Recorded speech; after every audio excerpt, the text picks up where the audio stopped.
Hello, good morning, and welcome to the Comics Experience Graphic Novel of the Oh, Month Brian. Club. I am so excited for this month's book. This is a book that I've been waiting for many years to read. We got a copy of the manuscript here, and I was just like, this is incredible. This is the kind of book that we want to talk about here uh, Nice. on the show every time. The book is Monsters, and we are really lucky to be joined by Barry Windsor-Smith right here. Thank you so much, Barry, for taking the time to talk to us this morning. Thank you. Thank you. Yeah, very good. The first question I always ask on these interviews, and it really kind of gets to the heart of it for me, is why comics? You're clearly an artist of great craft. You could almost certainly be doing anything you wanted to. Mm. What is it about the form of comics, the medium of comics, that speaks to you above everything else? I have to admit that I rather sometimes wish that I hadn't taken that path, that I'm not doing comics. Um, I had different choices of things to do when I was much younger, and I chose comics. Well, I just chose comics. I enjoyed drawing the human figure, even as a child. And I was influenced by American comics, along with Michelangelo and other more prominent artists. And I kind of got into comics rather than it having to be uh, my lifestyle or something like that. Um, but it's been a long, hard slog since the 1960s.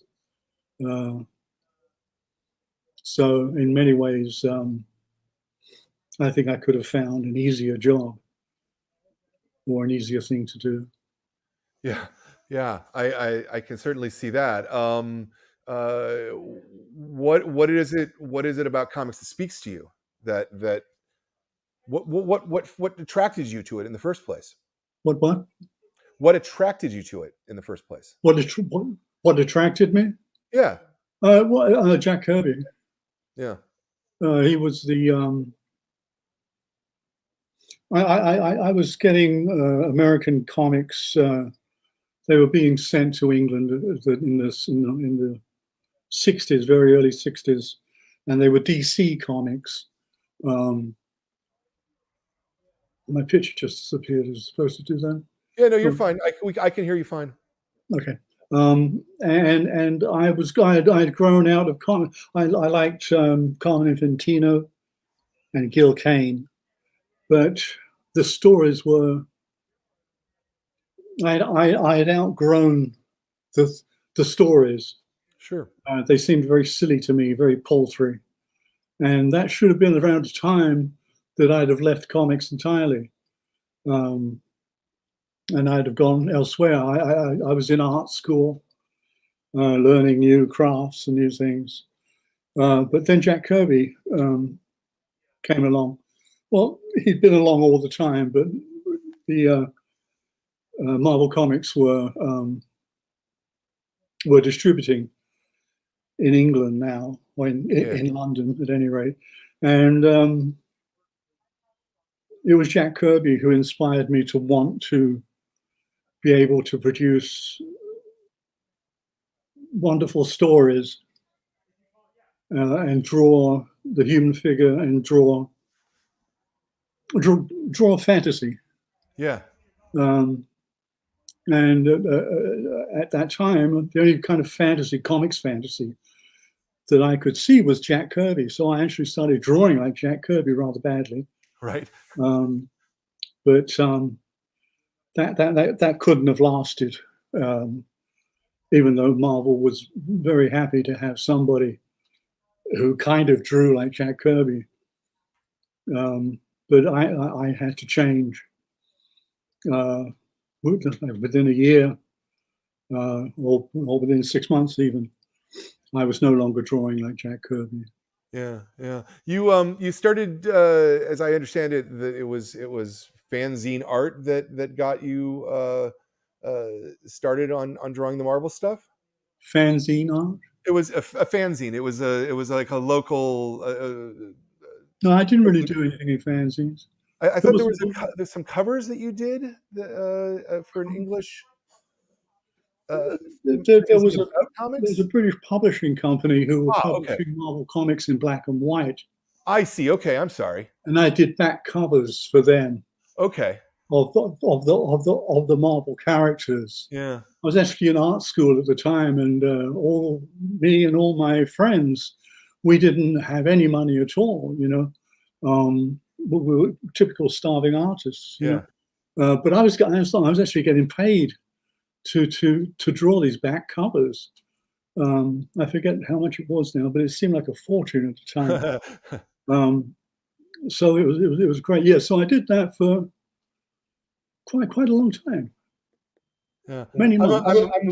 I'm imagining that your uh, college, they didn't teach you comics. That was never even a thought, right? To the illustration classes that you were taking. I'm sorry, I didn't understand that. When the college classes that you were taking, the Oh, the college courses, yes. yeah, right. They were focused on illustration, but they didn't think of Oh, no, comics there's as a valid way absolutely of nothing doing. about comics whatsoever. Yeah, Certainly not American comics as well, yeah, because it was just an unknown thing. Um, yeah, I took illustration um, for 2 years, but there was no options for cartooning or anything like that. yeah. Um, uh, the way I hear it is that you got a letter or something from Stan Lee, and then you decided that meant that you could fly to New York and No, I sent a bunch of stuff to Marvel, sort of on speculation. right. A couple of stories that I wrote, very, very Kirby-esque. Um, and I guess they were pretty impressed, considering I was like 18 years old. Yeah. And I got what's it called? Uh, I got a thing back from Roy Thomas. Um, it wasn't a letter, it was a, Uh, what do you call that thing when you use it? not a rejection slip, or What again? it was not a rejection slip, obviously. No, no, So no, no, no. It's a form of sending. Of course, we don't use it anymore. It's so silly that I can't remember it. Telegram. I got a a telegram telegram. Oh wow, wow, yeah, wow, back from Roy Thomas. yeah, And you know how it is with telegrams. You like abbreviate all the sentences. So it sure. was a very abbreviated thing. Where he says something like, "Got your stuff, love it. Stop. Keep going. Stop. Don't stop. Stop." And it was good, and that was enough for me. That made me that I was thrilled by that. Also, there was a lady working at Marvel, Linda Fight, who actually wrote me a letter based upon the material that I sent in. And she said, in the typical way that people say things, if you're ever around, stop by, you know. Right. And so I was in the East End of London, so I made it clear that I'd be around. And I and a friend of mine, Steve Parkhouse, we flew to New York, um, I think in early summer of 1980, 1968. Yeah. Wow. How did you afford to fly to London from London to New I York? Is it? sold all sorts of stuff. Yeah. We got help from friends. Yeah. Um, it wasn't that as expensive then as it is now. Uh, I can't recall what we paid, but and there was a limit on how much money one could take out of Britain at the time. Mm. It was only £50, which was about $60. I don't know what that was all about, but that was the law. So we ran out once we got to New York. We ran out of money pretty quickly, and we spent some days being very hungry and all sorts of things like that. Wow. Wow. That's really amazing and bold that you took that step Mhm. to get that work. Yeah, in Uh, the time that it took to gather money together to buy um, uh, tickets, I drew two new stories, short stories, um, both 5 pages long. Drew them and inked them, wrote them, of course, and Steve lettered them. He was a very good letterer. So when we got there to New York, and it was a dreadful summer, it was so hot. We had never experienced heat like that before. wow. It was just nightmarish because we had no place to stay, and we'd be out in the sun, and there was no water to drink or anything like that. It was really it's a wonder that we actually got through, that we made it. But we stayed at a hotel which was far too much, far too expensive. We didn't know, we didn't understand dollars and cents, so we didn't know that we were kind of wasting our money. But I guess it was within 3 days that Steve and I went to Marvel Comics office, which was at 625 Madison Avenue at the time. No, I think it was at 635 Madison Avenue, and just knocked on the door. Yeah. And I think Linda Fight opened it, actually, because she was a secretary. She happened to be sitting right by the door. And we said, "I'm Barry. This is Steve. Come in." It's like that. Wow. Wow. That's amazing. Not only that that happened, but that you had you had the balls to do that. I don't Yeah. know. I Just so, I mean, as I say, I was 18, so I didn't think anything could harm me. Sure, You know sure. how you are when you're 18. Yeah, You know. yeah. I do fondly remember that. Yeah. Uh-huh. Um, so who actually ended up meeting with you? Was it Roy? Was it you didn't get in to see Stan, I'm assuming? It was Roy largely. Yeah. I met Stan on that first day, as did Steve. And what a charming man. Um, he really sort of made us feel at home. Uh, and we sat in his office, and he just talked about how he loves his wife was English, and he had an affinity for England. And he was just talking about England and how much he enjoyed the English people. And he said he felt like he was talking to the Beatles, when he was talking to Stephen. So we immediately put on our Liverpudlian accents, just to. I do a pretty good George, Yeah. but and then we spoke to Roy, who was I don't know, I guess he was the head writer at that time, the second in command or Yeah. something like that. And you know, and we went around the offices, meeting everybody. It was really like a royal tour. Yeah. Um, So how did that translate into getting to getting a page assignment though? so Like yeah, did you walk out that day with a story assignment or no, Roy had this is Roy's got a different version of this story, and I've always resented it. Um, we'd been there for a couple of hours. It was like well into the afternoon, and he said, this was on a Friday, by the way, and he said, have you ever met Roy? I've never met Roy, no. He speaks very fast, Yeah. and you really have to try to catch up with him. And I wasn't used to his American accent, so it was a bit of a deal. And I was talking very, very Londonese in those days. I don't talk Londonese anymore because people wouldn't understand me. Yeah. So we were sort of going back and forth, not quite understanding each other. But he said, by and large, I'll see if I can find some time this weekend to work up a plot for the X-Men. The X-Men in particular, because it was a dying book. It was about to be cancelled. Yeah. And so I said, okay, great, thank you. And that was that. As Steve and I were walking back down Madison Avenue, I came up with a story, as I have a want to do. This is what I've been doing all my life since I was a kid. So I was just bouncing it off of Steve. It wasn't much of a plot. It just included Blarstar, the Kirby villain, who had really impressed me. He'd only been introduced about 6 months beforehand.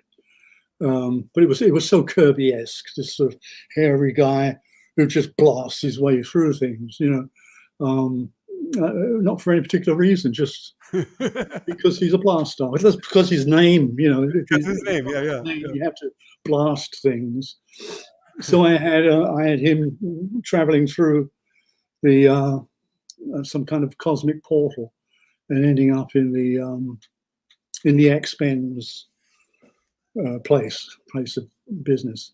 And there was a typical Kirby type fight ensued, and then he gets away. It was only about 16 pages, but I liked it. It sounded great to me. It was super simplistic, but I was pretty simplistic myself at the time.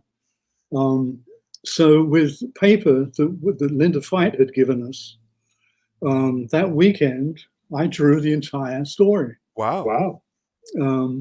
In pencil only, and I was very fast in those days, and any problems with the plot I just worked out as I was going along. My drawing was a little bit cack-handed. It was published as X-Men 53. The Rage of Blarstar. And so Roy still claims that he wrote a story for me, that he wrote the Rage of Blarstar, but it's not true. I did it myself. And we took the story in on Monday to show to Roy, but he wasn't in on Monday. He only came in on Tuesdays, or he began his week on Tuesday. And so we just left. We were somewhat disappointed.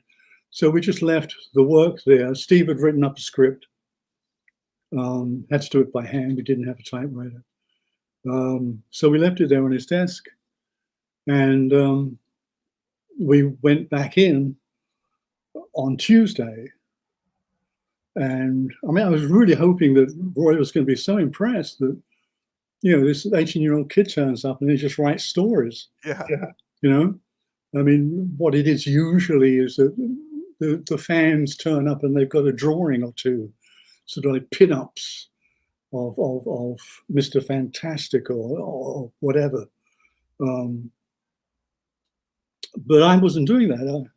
I was actually creating stories, because that was my thing. And he came out from wherever he was in the back room. And I said, "So did you see our story?" I'm all excited. And he said, "Yes, it's got a few problems." And I went, "Oh, crikey, really?" Like, I mean, I knew it had problems. I mean, it was drawn in 2 days. Right. But he just wasn't nice enough to say, "Yeah, you did such a great job. It's got some problems, but we can work that out." He said nothing congratulatory at all. Didn't even mention, that I did it so fast and I did it quite well. He was just pointing out the problems that it had. So I was somewhat disappointed in that. But he still claims that he wrote that story, which he didn't. But on the other hand, I mean, they published it, right? They accepted publication, which is you've got to take some joy from that. No? Yes. At the time, yeah. Oh yeah. You mean the publishing of the X-Men book? Yeah. Yeah, I was thrilled to pieces. I saw Yeah, my yeah, name in print there, you know, yeah, underneath Smiling Stan and all that. yeah. Bashful Barry, they called me, you know. Right. So, right, which is true. I was bashful. They actually got that right. Um, but no, that was an absolute thrill. Yeah. It took months for the book to be published. Right. But in the meantime, I had done so many other things for them. I was doing covers for them. Yeah. I did a couple of Daredevil books. Yeah. I've forgotten everything that I did, but they wanted me to keep going. You know, I mean, it was flattering, very flattering, to be made the cover artist, Yeah. because the covers are so important. You know, they usually Absolutely. would have Jack Kirby doing the covers all the time if they could. Yeah. Later, they had Gil Kane doing the covers all the time, but they were having me do the covers. Yeah. You know, I was just astonished. You know, How long were you able to stay in New York and stay at that time. yeah, Yeah, that we left in November. okay. We got there in May, Okay. and we had a 2-week visa, which we totally overstayed. Right. And the powers that be got a little bit upset with us, um, and told us to get out of the country. Yeah. So we did. Yeah. Um, but you made plans to come back, and you came back, and It took 3 years yeah. to get a green card to come back. Were you Meantime, able I to? was You doing kept getting work. Conan, Even and even internationally, you kept getting the work though. yeah, yeah, Yeah. Yeah. That's fantastic. yeah. It's quite a story, isn't it? Yeah. Yeah. Oh, I love that. No, I love that. I love that. I love that so much. You it seems like you grew really disillusioned with the process of making Marvel Comics, though. At that point, I'm sorry to keep asking you to repeat. it's not a problem at all. Okay. It seems like you got a little disillusioned with the process of making comics. Oh yes, yes, yes. Marvel Comics. Yes, yes, yes. Um, yeah. Uh, I was sort of breaking down all the time. It wasn't just as suddenly I'm disillusioned. I was a little bit disillusioned with each new turn of the stone, with each new turn of the page, for instance. Um, I didn't like the fact that Marvel kept all the artwork. Yeah. Um, Straight away, I knew that that's got to be wrong. Um, I had a little sort of idea about things like that, and I knew that they were buying the rights to publish the work ad infinitum, but there was nothing about them buying the actual piece of paper from me. Yeah. And of course, nowadays, comic art from that period goes for a lot of money, Mm-hmm. and everybody's benefited from it, but for the artists. But for the artist, yeah. Yeah. But there were other problems. I don't want to be negative. I don't want to talk about all the problems. But I kind of knew that I couldn't stay doing what I was doing and feeling unhappy about the people I was doing it for. Sure. Um, so at one point, I left Conan, and Gil Kane took over for 2 books that didn't make sense. They're painful to read because Roy is writing around what Gil is drawing. Mm. Very, very peculiar turnout. But then I sort of realized, I mean, Gil had already finished, I think, or he's just finishing the second book of his 2 books. And I said, okay, well, you know, I want to come. That was it. I went back to England. And that was an important change for me, because I've been living in New York continuously for however long, I can't recall. Less than a year, but there was a lot of things getting into that year. But I went home disillusioned. I returned to London, to my parents' house. And I had, it was a good thing because I had days and days of doing nothing. I'm able to rethink, to evaluate what I was doing, and is it any good? You know, is it worth it? All sorts of things.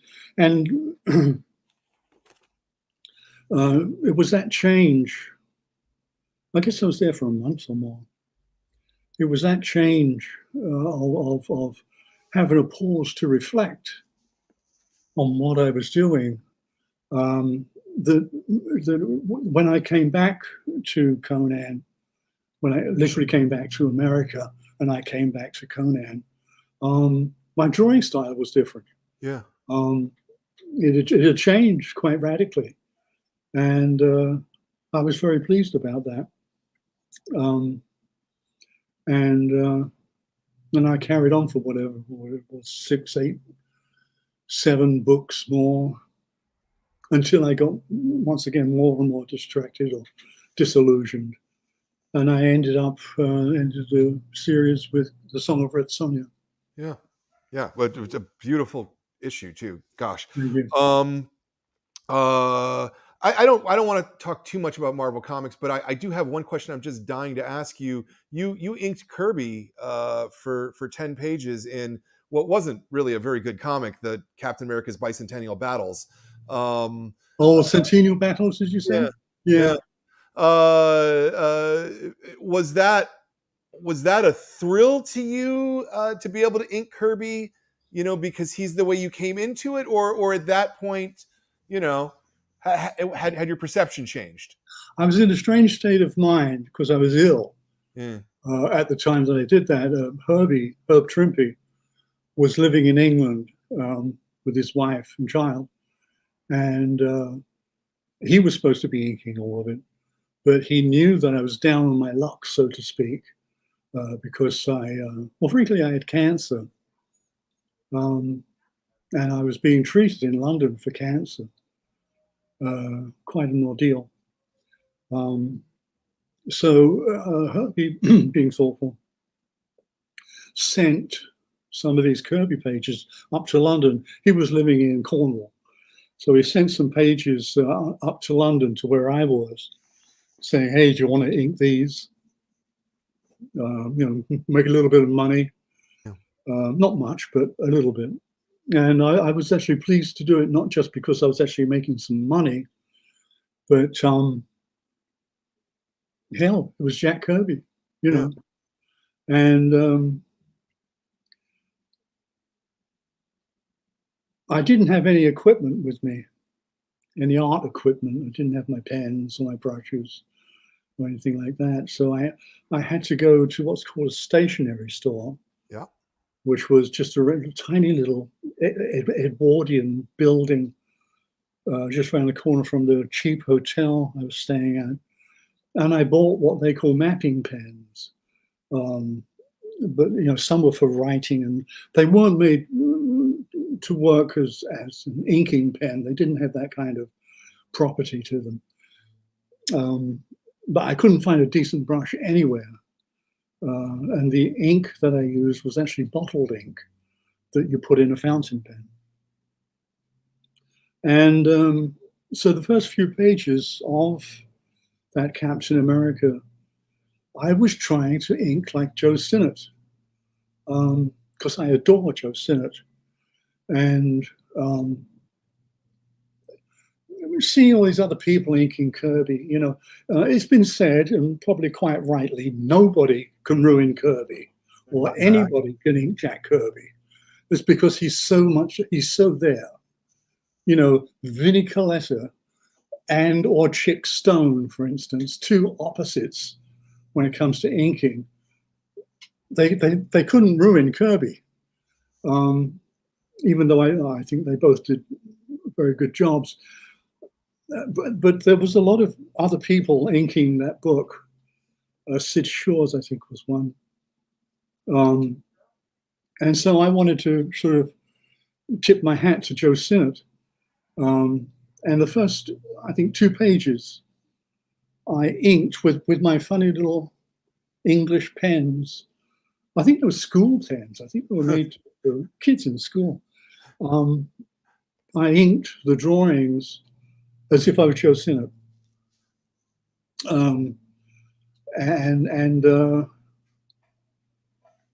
Then it dawned on me what the frank fact of the matter is. I mean, I was ill enough to be thinking mortal thoughts. Yeah. Will I live? Am I going to live? I wasn't morbid about it, but every now and then I had to face the facts and keep going to the hospital every day and being blasted with irradiation. Yeah. But after the second page, I think I'm right about that, I thought, no, I should make this look like me. And the me that I was at that time was the Gore Blimey Press. Yeah. The pictures I'd been putting out through Gore Blimey Press. Yeah. Where I wasn't so much inking things as drawing with a pen. Yeah. Avoiding all of the inkers cliches like thicks and thins and all that sort of thing. So I inked the rest of the Kirby pages. I inked as if it was a Gore Blimey Press project. Yeah. And that's when those pages came alive. Many people have mentioned those pages to me, how it was to see my English style over Jack Kirby's imagery. Yeah. Yeah. Yeah. It was very nice. You basically took 7 years off from doing comics shortly thereafter to do Gore Blimey Press. Yes. What was it that had you come back to comics? Like what was the impulse? I suppose not the specific work, but the impulse. It was two things. One, I was out of money. Gore Blimey Press did very well for the first, say, 5 years. Yeah. But I was running out of steam. I couldn't seem to envision works that I felt were worthy of following the previous work. I always had to make the next work better than the previous one, right. Better in some fashion or other. But I think I was failing in that. And so Marvel Comics was always there, with a paycheck if I wanted to do something for them. And Archie Goodwin called me up and told me about this magazine, Epic, that he had created for Marvel, and asked me if I wanted to do anything. And I came up with a story called The Beguiling. Mm-hmm. I don't know if you've seen it. I have, very much. You have? I have, yeah, absolutely. Okay. And that was a trial and a half because I hadn't drawn panels and moving figures and the whole panoply of what one has to do to make a comic book work. I hadn't done anything. I hadn't thought even close to that way for 8 years or more. And so it took me, Lord knows, it took me months and months and months and months of drawing and redrawing and throwing things away, just to get that. What is this? A 6-page story? Yeah. It's a very complicated story, so it would have taken a long time, but I had to keep redrawing the figures. I would toss them out. I would toss whole pages out. I think they were fine on Wednesday. And then I walk into my studio on Thursday and I wrote it bloody awful. So that's gone, start all over again, It was a crash course in drawing comics. Um, so that was the beginning of me going back to comics. And then Herb Trimpe had started a series called Machine Man. Machine Man, Mhm. which I really had nothing to do with. It wasn't my thing at all. Sure. Um, but he asked me if I would ink it. Yeah. Um, so I thought, well, this is a good idea. That's going to help because Herb, Herb is his work is very simple, but he does have all the basics of a Jack Kirby storyteller in his style. For that, you couldn't fault him. So it was good for me to see Herbie's drawings of Machine Man. And along with changing everything, I had to change all the figures and all that sort of thing. It just gave me a chance to breathe in comics again Yeah. and to be dealing with panels and all that sort of stuff, heroics even. And that sort of brought me back to drawing comics. Yeah. Is there is there a difference for you? This is probably going to sound like a stupid question, but between drawing panels, between telling that story, and I assume that when you're trying to do prints or that kind of thing, you're trying to find a perfect image, right? Yes. But Mhm. when you're telling a story, as much as you want the images to be perfect, the communication between the images is the more important part. Yeah. That's absolutely correct. Yes, Yeah. absolutely correct. Yeah. So it is one more to your liking than the other, I suppose.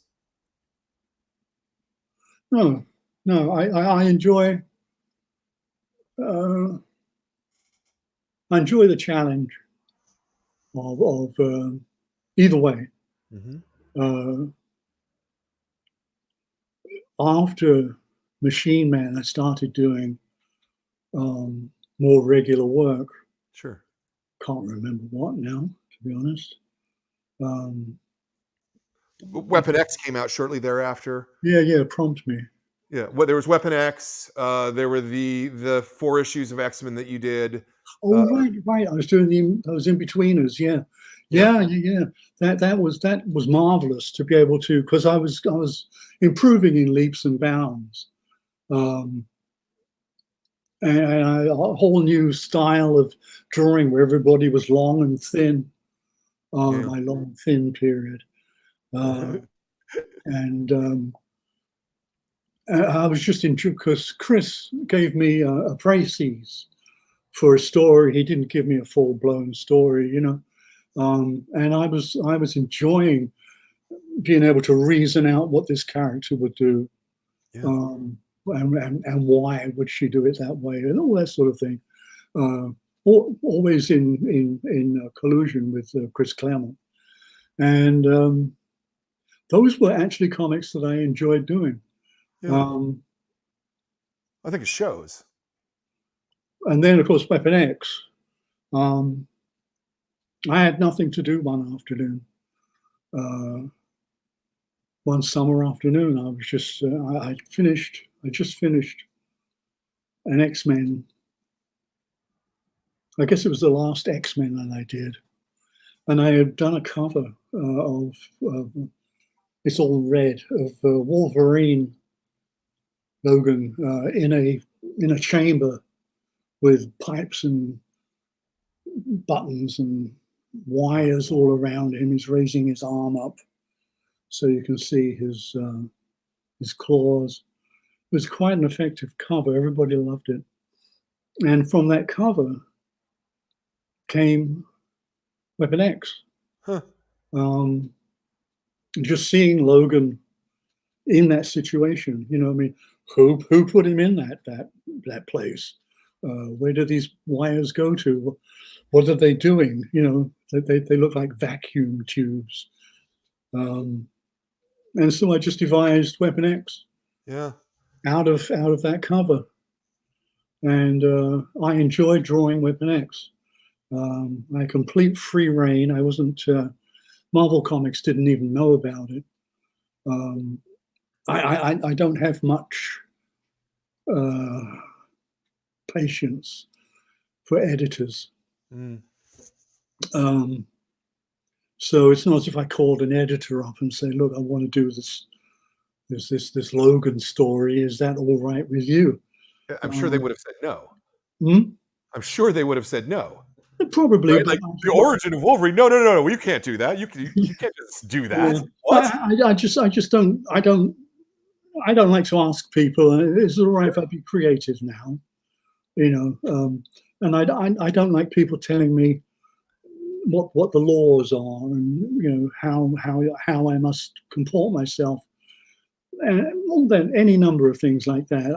I'm a good editor. I'm my own best editor. Um, so I had drawn, I think, 4 issues or stories. They were only 8 pages long.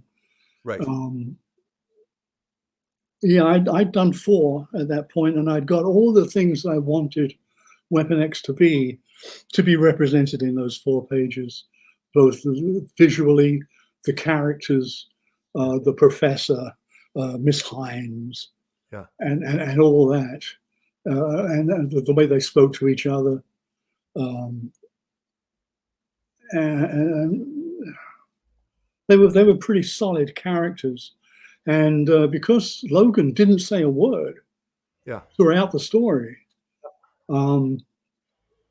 Well, I think he said a word at the end, maybe, but There's some snarling.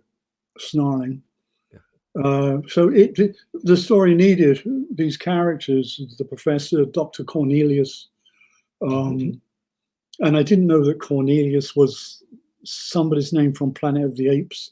Somebody thought that they did that as an homage to Planet of the Apes. I've still never seen that movie. But I just made up Cornelius. It had nothing to do with the movie. And Miss Hines. I thought they were terrific characters, and they worked well, talking amongst themselves. And that to me was the value of Weapon X. Yeah. Was those characters, characters you don't normally see in Marvel Comics.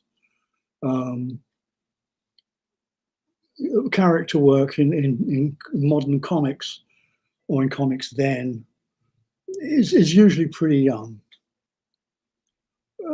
straight from central casting. Sure.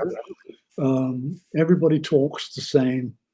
They all pose in the same manner, and nobody seems real. Yeah. Or slightly real. And there's nobody to believe in, it seems to me. I really don't study comics. I haven't looked at a comic book for 20 years. But even in those days, when I was doing Weapon X, I really wasn't looking at comics much. But I was aware that there was the characterization was so much more necessary. The more comics went on and on, they couldn't just keep doing the same damn thing over and over and over again. Sure. Of course, I was proved wrong because they did do the same damn thing over and over again. Well, yes, but Barry, we've gone from selling 250,000 copies of Amazing Spider-Man to selling 60,000 copies of Amazing Spider-Man. Yeah. Clearly it's not working. It's not working in the long run, right? Yeah. What sells today is graphic novels and our Right. thoughts that are complete artistic thoughts. Now, is that really true? I mean, I know you deal in graphic novels. Yeah. Are they just not a store like mine? I mean, that's how we positioned ourselves, and that is the business that we're in. And in fact, I'll even to go back to what you were saying earlier. There's a store in Canada called The Beguiling, who for 30 years has been trying to push graphic novels, and that's their thing, and they're very successful. There are stores that are only sort of Marvel and DC stores. By all means, that's probably even 90% of the comic book stores out there. But the 10% of us that are thinking about art, that are thinking about creativity, that are thinking about what the medium can be and where it can go. Yeah. We succeed. We all succeed. So you're saying that's being explored now? Yeah, absolutely. Yeah. Absolutely. Yeah. There's more and more stuff being, and it's what's really interesting is I would say that some of the most fascinating character studies are actually happening aimed at middle grade readers. That they're not aimed at adults, right? Mhm. But that's where you have the freedom to actually. I'm not explaining that right at all. I look at like someone like Raina Telgemeier, and it's all about her life. It's all about real emotions. It's all about real relationships, and they're the most popular things in the world. Huh. So, I think that there's a lot of reason to be hopeful about the medium. I have to say, And these more thoughtful stories sell. yes, absolutely, yeah, absolutely, Hmm. yeah. There's a whole world out there at this point, Yeah. and it's interesting that it's mostly coming from book publishers rather than from comic book publishers, Mhm. because I think they understand a little better giving authors freedom and control of their own work at the end of the day. You know, um, I think one of the most frustrating things for me, for people of your generation, is how little of your own work you end up controlling. You Yeah. know, you've put all of this time and all of this energy into creating these ideas, and you don't get to keep any of it. You No, know, it can be plundered as well. exactly, Yeah. Weapon exactly. X was plundered enormously. Yeah, that X-Men movie is the X-Men 2 movie is Yeah. basically Weapon X, with all the good parts taken out. Yeah. Yeah. Right. Right. But Well, sorry, I don't mean I don't mean that wasn't where I wanted to go with that. yeah. I I a question I wanted to ask you is that you walked away from comics because you didn't like the way they were being produced. You didn't like the way artists were being treated. You came back to comics. You could see that was happening, and then you went and then you helped launch Valiant.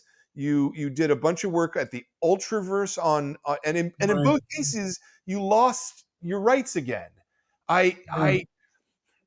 I I don't this is not an aggressive question. It's a kind of how did they fool you? Yeah. Like, Yeah. They didn't fool me at all. I knew what I was getting into. This was the sort of the popularity explosion yes, of comics, a bubble which wasn't going to last. yeah, Um, and I was being paid very well for once okay, to produce comics quickly.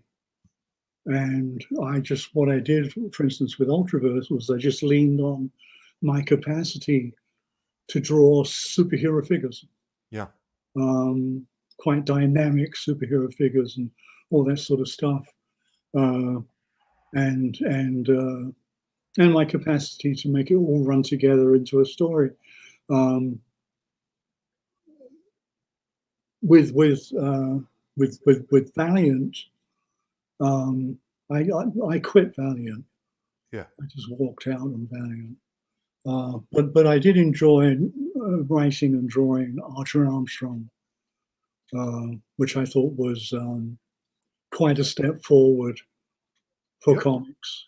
yep, Um, and yeah, so I did it because there was a lot of fervor going on about comics, and I got dragged into it, yeah, and I went ahead with it because I wasn't doing anything else yeah. anyway. Yeah. Okay. I just I was curious. That's all. Did I Uh answer your question though? Sorry? Did I answer your Oh question? yeah, no, I mean absolutely. Whatever. I, I'm never going to second judge anybody's motivations. I just, it's it's frustrating to me that multiple times you've lost your rights to your own work. Yeah, It kills me, and it kills me that that's a thing that kept happening. If they paid you well enough, then that's fine. I just it concerns me, Yeah. generally. Well, after Ultraverse, I created my own comic book, Barry Windsor-Smith Storyteller. Mhm. Did you see that? Absolutely, of course. Yeah. Okay. I'm familiar with your other. Okay. Yeah. Those I kept those characters. That's all my copyright. Yeah. Um, it didn't last for long. It only lasted uh, 9 issues Yep. because the publisher really wasn't doing very much at all to promote the book, and rather upset me. I was producing that one book a month for Storyteller, and means I was writing everything, I was drawing everything, coloring most everything, doing the covers, doing the editorial, doing some of the lettering. It was monstrous work, 7 days a week, uh, and to work that hard, I required the publisher to give back, Yeah. um, to support me, um, to advertise the book, for instance. Yeah. But he didn't do any of that stuff. Um, so I gave up. Yeah, I remember the book at the time, and I remember that everyone liked it, but no one liked the format. And as a periodical comic, to release it outside of the standard comic book format, as stupid as that sounds, is the thing that I think hurt that book the most. That it was oversized. It was gorgeous. It was beautiful at that Mhm. size. But as stupid as it sounds, people didn't have boxes to keep it in, Yeah, I know. right? I mean, that at the end of the day, that's what it came down to. Yeah, yeah, it didn't fit in their It boxes. didn't fit in a box, Not at all. and that doesn't matter for a book, So certainly, you were able to take that same material and put it into books, and Right. it worked a lot better, and it sold a lot better at that point, from my point of view. But yeah, as a periodical comic, it's got to fit in the box. It's kind of the craziest thing about comics, unfortunately. Yeah, I learned that, and I just had to scratch my head. You know. Yeah, yeah, yeah. Uh, and then you kind of stopped doing comics for a while there again. Yeah, Yeah, yeah. After Storyteller, I think I quit yeah. doing comics. I did a few things. I did a Dash in Africa, which was a spin-off from Young Gods. And I put a couple of books, Oh, Opus 1, yeah, Opus 2, something else, can't remember what.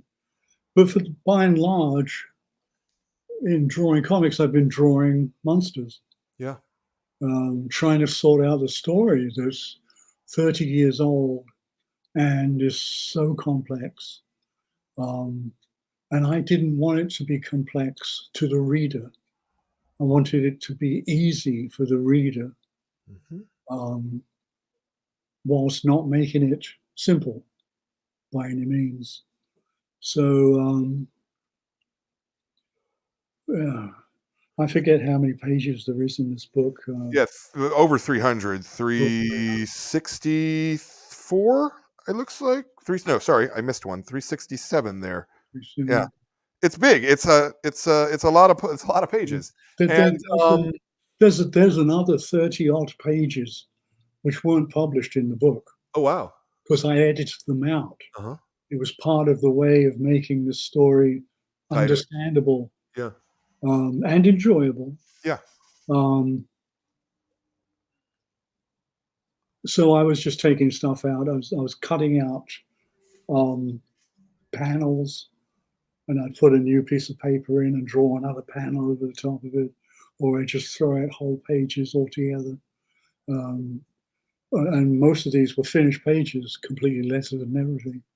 Uh, but that was the kind of savage editing Yeah. that I had to apply to monsters to make it enjoyable without making it without pandering. Yeah. I it, you've spent a long time. Did you say 30 years in gestation? Yeah, Wow. yeah. Thir- Well, it started out somewhere in the middle. I don't even know where it is. Somewhere in the middle of the book, there's a scene. There are scenes where this monster is being chased by men in helicopters. yeah. Um, that was the beginning of the origin of the Hulk, Yeah.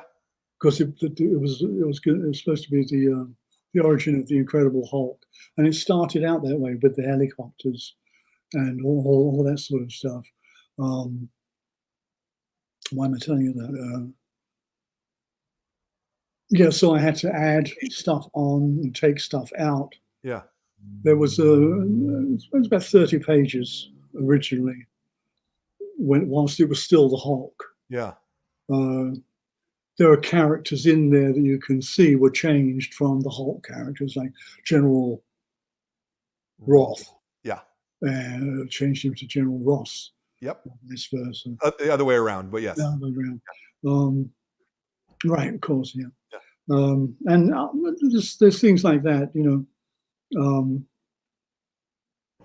But yeah, so that started in 1985. Wow. That I was drawing that, and I once again I wasn't talking to editors about it. I just made it up. I had no idea what I wanted to do, wrote it all down, and started drawing it. And I realized I was onto something quite good here. Um, and I had drawn half the book, 10 or 15 pages. And so once again, needing money, I thought, well, I better show this to Marvel Comics. Maybe they'll buy it from me, you know? Yeah. So I took it down to Marvel and showed it to Jim Shooter, who was thoroughly impressed. And we left it at that. I was going to continue doing it. I start getting paid for the work I was doing, for the penciling, for the inking, and the plot, and all that sort of thing. And in the meantime, this guy came along. I forget his name. It's probably a good thing. And he lifted my story rather badly, but he took all these elements of my story and turned them into a regular Hulk comic book, Yeah. which I never knew about. Nobody ever told me about this. I found out like a decade later. And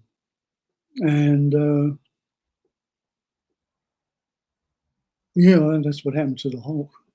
But what we got now is monsters instead. Yeah. Yeah. And so I guess the question I was trying to lead to was you were producing comics periodically and you were getting paid for them regularly, and it seems to me that that was what was getting you to actually get the work out, right? Because you've got a Yeah, publication yeah. deadline, right? Like if you don't hit your deadline, they won't buy more work, Mhm, mhm, right? yeah. But on a book like Monsters, where it's almost 400 pages long, it's a challenge, right? To tackle a work of this size. Oh, it was an enormous challenge. I didn't know it was going to be 400 or whatever it is. Um, all I knew was that it would end at some point, and it would end when I finished the story. Yeah. It could have gone on for another 200 pages. Depends, you know. Yeah. Um, uh, so I worked on it continuously over the past 2 years without any income at all, trying to make this thing work. It was all there before me. I don't know if you've read the stories. There's a lot of things that happen that they happen. You see them happening before they happen further Exactly. on in the Mhm. story. Yep. You're introduced to certain elements of the story which haven't actually been introduced yet. And it's brain bending trying to, I mean, the notes that I had to write, continually writing notes, then scratching them out and writing again, to get it all to flow.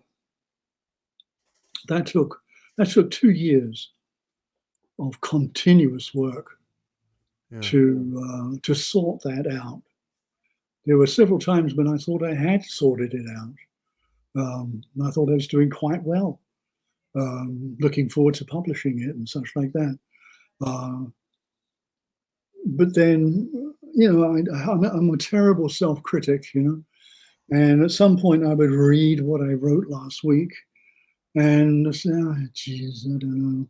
I think I went off on the wrong track there. Throw it all out, start again.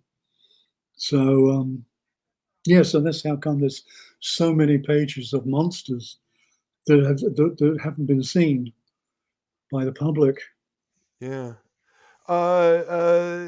And so the longer that you put into trying to build the book, does it get harder? Does it get easier? I just sort of wonder about the process of trying to shape something like this. Yeah. Do you get frustrated by lack of Oh, yes. progress, or Absolutely, absolutely. Yeah, frustration was my middle name.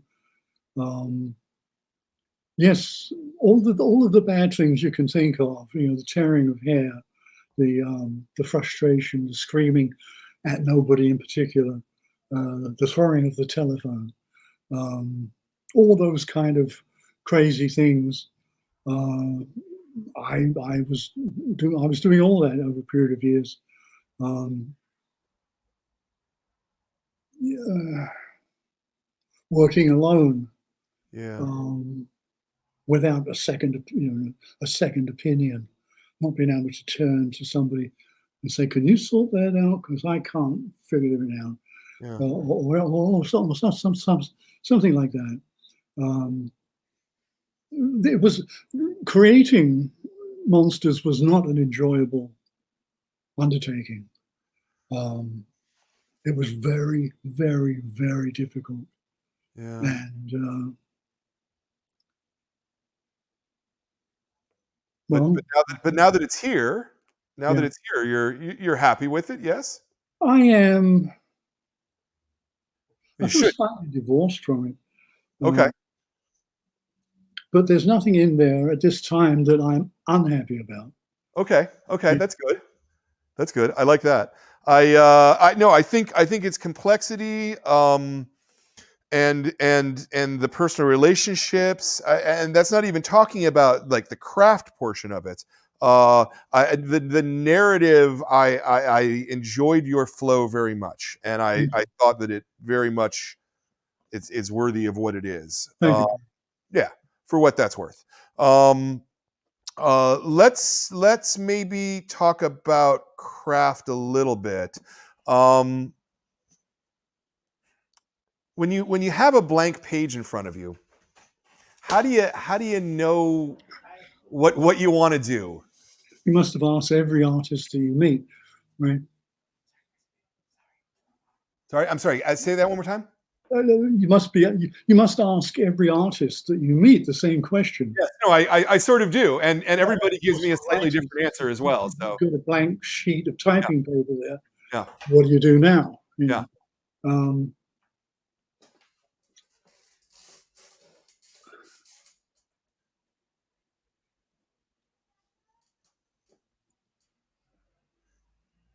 I've had times when I've had blank paper in front of me and I didn't know what to do with it. Um, and in those same times, I would start to draw something, not knowing what it's going to be. And I would realize that I'm switched off. Yeah, Uh, whatever parts, components of my brain allow me to do this, yeah, um, have switched off overnight. And there's nothing I can do about that. right. I've actually spent weeks being unable to draw. Um, and it's all a matter of, it's from the mind to the brain to the hand. Um, I just couldn't. There's been many times when I just couldn't do that, Yeah. even though that's basically what I depend upon Yeah. doing, uh, not just for a living, but that's my raison d'être. Sure. Um, but it is terribly frustrating to not be able to draw, or to draw so badly, which is in itself is an amazing thing. Um, uh, to go from, last week, say, where I was drawing very intricate details of a couple eating food or something like that, and now this week I can't even draw the table. I Right. can't even lay it out. I can't make it sit on the floor, on the ground. I cannot draw chairs, and I can't make people fit in them. Um, Whereas last week I could do that with ease. Uh, what I don't know what that's about, Wow. but I am currently in that right now. Yeah. At this time, I'm talking to you. I can't draw, um, and it is very frustrating. Oh, I'm very sorry to hear that. I'm sure you'll find inspiration soon though. Because inspiration comes. It always comes at the end. Yeah, When the switch is on, as it were, um, uh, how do you start? Do you draw? Do you thumbnail? Do you start laying out panels? Like what's your yeah. I don't do or have something. you or are you building it in your head ahead of time? Yes, I draw in blue pencil. Yeah. I draw figures. Figures are everything. Um, I draw and write at the same time. If I can't hear them speaking in my head, I don't know what to draw. Mm, mm. Uh, it's body language. Yeah. Um, if I have an excellent piece of monologue or dialogue, is exactly what I wanted that character to be saying, then I can draw that figure, because I can see it in my mind's eye how he would move like that as he's saying such words. Um, that is the very best of what I can do, is write and draw on the paper at the same moment. Yeah. So the drawing goes on the flat of the paper, and the script I write around the sides of the paper, um, because I don't want to lose the thing. I don't want to lose a word Yeah. uh, of, of of the dialogue. I can always go back in and salvage a figure drawing if it didn't turn out quite right. Um, but by and large, it's always about what people are saying. Yeah. Um, what they're doing is important, but what they're saying Yeah. is the story for me.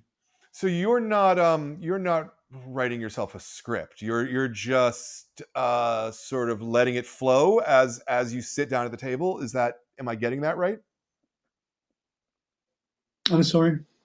So you're not pre-writing a script. You're not No, uh, no, I don't do that. you're just sitting down at the table and just going. I'm just doing it. Yeah. Yeah, yeah, yeah. No, I can't. I can't pre. I'll pre-write a plot point Hmm. or something, just so that I don't forget it. Yeah. Um, and I've even done whole layouts of stories in shorthand form, um, so that I don't forget it. But that's not the creative. That's not my creative way. Yeah. It is, as I said, it's actually doing it straight on the paper. Yeah, With, and then let's just take a scene in Monsters and think for any particular scene, which is say anywhere between 6 and 20 pages. Are you are you doing that scene over 6 to 20 days, or are you kind of trying to just thumbnail it out, So you have shape of the scene, or There you is do no page at a standard. No, there is no standard. Um, uh, I don't do 3 pages a day or anything like that. Um, I just do what I can do when I do it. Uh, I could go a whole week and just draw 2 panels. If I'm not inspired, I can't draw the third panel. I don't have any rigmarole to follow. Uh, Inspiration is just the gasoline in my car. Yeah, Um, it's what makes it go. yeah, yeah. Um, uh, so you're basically dealing with pages sequentially then, yeah, rather Yeah, than yeah, each page is a unit to itself, because different people do it different ways. That's one of the reasons I'm asking. One of the things I love about comics is that there's no one way to make them. I've heard yeah, everything yeah, along the spectrum, and yeah. I'm just curious where you were on that. So No, yeah. I just, as I say, I do it the way I do it. I don't. I don't follow any program. yeah, and you're I'm assuming you're old school. You are pen and paper, right? You're Oh, not absolutely. doing anything digitally. No, Yeah. no. I had to get my assistant to turn this computer on so I could talk to you. I haven't got a clue. Yeah. How big do you work? It's the standard size. You mean for comics? Yeah, The okay. standard 11 by 14 or whatever it is. Hmm. Hmm. I've actually worked bigger in the past, but that was for special projects. Sure, sure. Um, the I'm not an artist, so I probably I'm not going to get terminology right here. Uh, your cross hatching and your level of detail that you lavish on an individual panel. I almost want to ask, are you crazy? Almost. Because But of the cross hatching. where does it come from for you? Yeah, people think that. Um, it's actually very satisfying. Um, I usually know when I'm sitting there pen in hand, I usually know whether I can crosshatch, say, a woman's face or I can't, Yeah. because it's either one or the other. Because if you can't do it, you're going to ruin that drawing and you'll never be able to white it out or do whatever. The drawing is ruined by bad crosshatching. uh, but to know, to be sure, and there's a ton of that in this book where I automatically knew that the face I was drawing or the three figures walking down the hallway, I knew that cross hatching would do it, and I knew that I could cross hatch it very well. Yeah. Um, it's You can't be unsure of yourself when you're cross hatching. Yeah. Yeah, it's interesting to me because the your use of light is makes things very realistic, but your figures are very cartoony in many ways. Are very what? Cartoony? Cartoony. So because they're gestural, right? Right? Yeah. Like that to me is what cartooning is Yeah. gesture and Well, pose and on a technical level, what I do is cartoon. yeah. Yeah, absolutely. Yeah, but the cross hatching and the way you put weight, I guess, to individual lines. Again, I'm not an artist, so I don't have the I'm right following you. tools to I'm discuss. following you. Yeah, the cross hatching down to black, for instance, puts a shadow on a face or on a figure. Um, if I didn't do cross hatching at all, uh, the figures and everything else would look much more cartoony, Yeah, because that's what we expect from cartoons, be they black and white or color. Um, Cross hatching makes up for um so many more subtle elements that I could put into a panel or a whole book with color.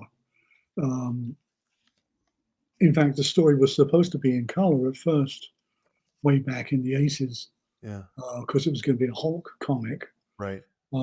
So there's actually there's original pages laying around that still have the color notes written on them, even though that was from 1980. You know, but once I realized I should go to black and white with it, I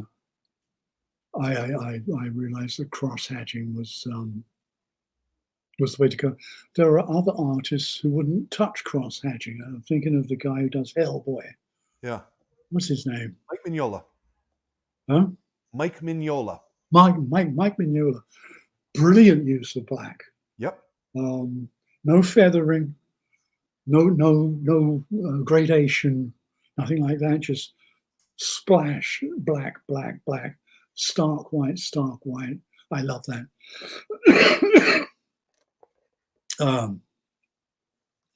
Believe me, in drawing monsters, sometimes I thought, God, I wish I didn't have that style. Yeah. I wish I didn't cross-hatch everything. Well, I'm really glad you do, because it's gorgeous to look at it. It's so... It pays off in the end, but it's a trial at the time, you know. Yeah. Yeah. You do your own lettering as well, yes? Well, I don't. It's computer.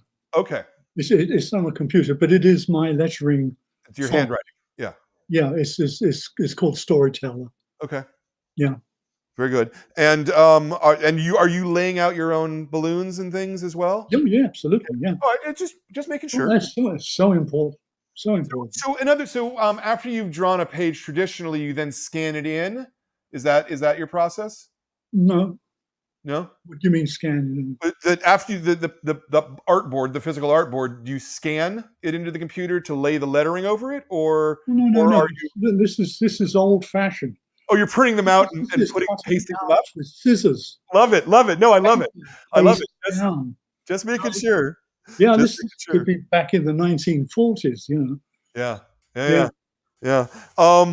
And let me ask you, just because I think that I'm going to know the answer. Is it a lot of fun to do special effects, to do onomatopoeia, the whoop whoop whoop whoop whoop of, you know? I'm thinking of just, you know, pages like this, which are mostly letters, really. I mean, there's art on it, but whoop whoop whoop whoop whoop. That just looks like it would be a tremendous amount of fun to design. No, it isn't fun. It isn't. I wish I could say there are things I do that are fun, but there's literally nothing. The only good thing about the whop, whop, whop there is that I didn't have to draw the blades on the helicopters. Right. But no, there's no fun involved. I know people who draw comics. Walter Simonson is a good example, who absolutely loves drawing comics, and he does them so well. And he's mentioned to me before, just in conversation, just back and forth, how much fun he had doing that Kirby tribute, or this, that, or the other thing. And that's where he leaves me. You know, we're both sitting at the same table sharing a beer, but that's when I sort of kind of diminish somewhat, because I don't know what he's saying. I don't know what it's like to enjoy comics the way Walter does, for instance. To me, it's just a terribly hard job. Like that. Wow. Well, you're really good at it, and I want to thank you for doing your job. If that helps at all, I want you to get some satisfaction from this, because we love the work so much. And I guess the last question. Let me ask you two questions. The next to last question is are we going to see more work from you? Maybe not this big, but no stories, maybe nothing. Okay. I'm pretty much tapped out. I'm tapped out. Okay. I'm hoping that there'll be a making of Monsters book, where all of the unpublished pages and the unfinished drawings, that could all be compiled into a book. Oh, I'd love that. Yeah. Which will have the story of the 30 years of making. Yeah. the story. Yeah. I'm hoping for that. I've yet to talk with Gary about that. Well, it gets my that's about it, really. okay.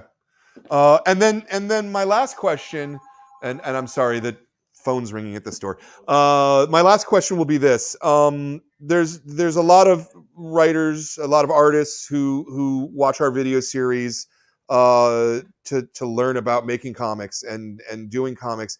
If there was a tip, a piece of advice, and I don't even mean the technical advice, but sort of a philosophical thing that you might say to someone about making comics, what might that be? Save the hardest question till last, right? Yeah, Yeah. Um, that's the way you got to end. yeah. It's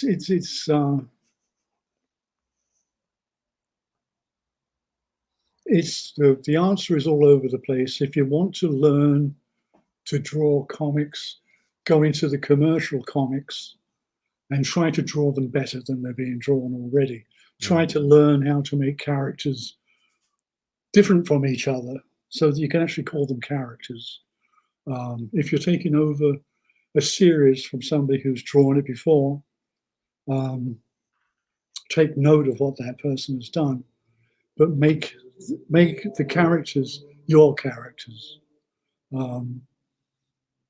If you want to draw comics that are more personal, thank God we've got some pretty good specialist publishers now. Yeah. So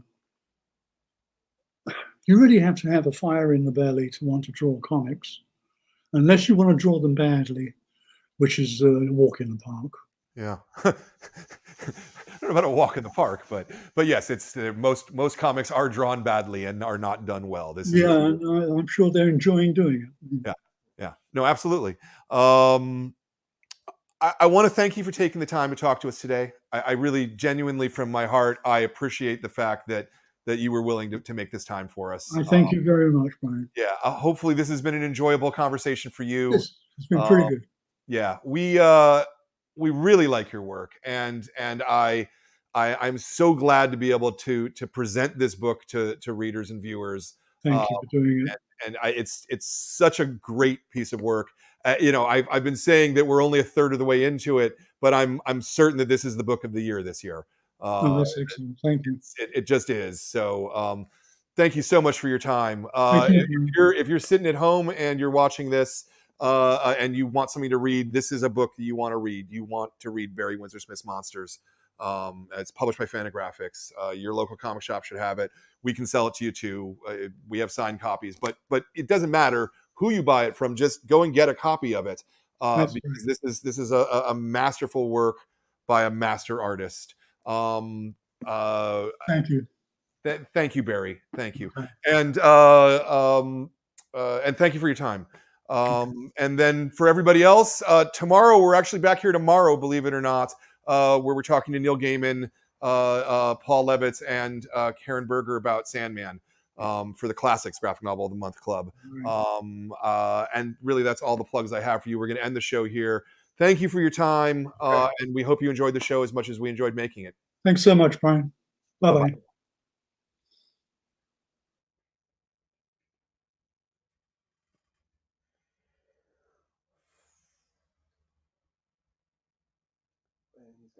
Great. I'm off too, right? Thank you for watching this episode of the Graphic Novel of the Month Club. If you enjoyed what you were watching, please subscribe and hit that bell up in the top corner. If you enjoyed the books that we're talking about and the creators that we're talking to, every month we pick a brand new book. The staff votes on it. It's a program that helps keep our store alive, and we'd love to have you as a member. You'll get a new book every month. Just follow that URL at the bottom of the screen.